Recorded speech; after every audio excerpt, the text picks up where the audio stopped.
لوگ آپ کو سمجھتے ہی نہیں ہیں، لوگوں کو پتہ ہی نہیں ہے کہ تمہارے اندر کیا چل رہا ہے، لوگوں کو پتہ ہی نہیں ہے کہ تم کن حالات سے گزر رہے ہو، لوگ نہیں سن سکتے اس شور کو جو تمہارے دل کے اندر ہے۔ ان ساری چیزوں کو صرف اور صرف تمہارا رب جان سکتا ہے، تمہارا رب بدل سکتا ہے۔ اپنے آپ کو رب سے جوڑنے کی کوشش کرو، اور ایک دفعہ جب تم اللہ سے جڑ جاؤ گے نا تو تم وہ چٹان بنو گے کہ دنیا کی بڑی بڑی طاقتیں لگ جائیں گی تمہیں توڑنے کے لیے، وہ تھک جائیں گے، تم نہیں ٹوٹو گے۔ اللہ سے دوری نے تمہاری یہ حالت کی ہے، اللہ پر بھروسہ نہ کرنے کی وجہ سے لوگ تمہیں توڑ رہے ہیں، تم کمزور ہو۔ جس دن تم اللہ کے ساتھ جڑ گئے یہ دنیا حیران ہو جائے گی کہ ان غلاموں کو کیا ہو گیا، ان غریبوں کو کیا ہو گیا۔ کل تک جو لکیر کے فقیر تھے آج اتنے بڑے حوصلے اور اتنی بڑی ہمت کے ساتھ گھوم رہے، کہاں سے آیا ان کے پاس یہ سب کچھ؟ تمہیں کیا کرنا ہے؟ اپنے اللہ کے ساتھ جڑنا ہے، سمپل۔ جو ہوا سو ہوا، آپ اسے بدل نہیں سکتے۔ جو ہونا ہے وہ آپ کو پتہ نہیں ہے کہ کیا ہوگا، اچھا ہوگا برا ہوگا، اس لیے اس کی بھی ٹینشن نہ لے۔ اپنے آج میں رہ کر اپنے آج کو بہتر بنائیں۔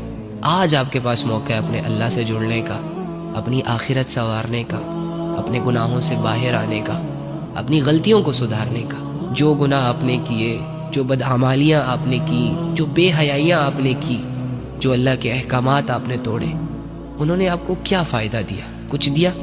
نہیں دیا، الٹا بے سکون کیا، ڈرایا، خوفزدہ کیا۔ تو اب تک تو ہمیں یہ سمجھ آ جانی چاہیے تھی نا کہ ہم اللہ کے بغیر کچھ بھی نہیں ہے، اللہ کے بغیر بھی کوئی زندگی ہے یار۔ آ میری جان اللہ کی طرف، تو دیر مت کر، اللہ اللہ ہو کر تیرا انتظار کر رہا ہے، یہ چھوٹی بات نہیں ہے۔ اللہ اللہ ہو کر تجھے کامیاب دیکھنا چاہ رہا ہے، تو کیوں نفس اور شیطان کی رسی کو پکڑ کر اپنے آپ کو لذتوں اور گناہوں کے حوالے کر رہا ہے؟ گناہوں کو کرنے سے پہلے کیسے شیطان ان گناہوں کو مزین کر کے دکھاتا ہے کہ کر لو، کچھ نہیں ہوگا، سب کرتے ہیں یہ وہ فلاں فلاں۔ لیکن جب میں اور آپ اس گناہ کو کر لیتے ہیں تو پھر ہماری حالت کیا ہوتی ہے؟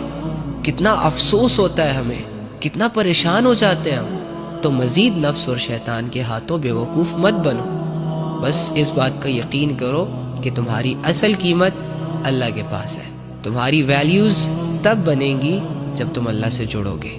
واللہ میرے دل میں اگر تمہاری فکر نہ ہوتی تو میں کبھی بھی تم سے نہ کہتا کہ اپنی زندگی چینج کر دو، گناہوں سے پیچھے ہو جاؤ، یہ کرو وہ کرو۔ لیکن میں تمہاری بہت عزت کرتا ہوں۔ اس دنیا میں کوئی بھی ایسا انسان نہیں ہے جسے کسی نے ہرٹ نہ کیا ہو، کسی نے اس کو دکھ نہ دیا ہو، وہ کسی وجہ سے پریشان نہ ہو۔ ہر انسان کی دو چار ڈیفرنٹ چیزیں ڈسٹرب ہیں۔ فوکس رکھے اپنے اللہ پر، جہاں جب آپ کو موقع ملے اپنے اللہ کے لیے کچھ کرنے کا، اپنی آخرت سنوارنے کا، وہ موقع ہاتھ سے نہ جانے دیں۔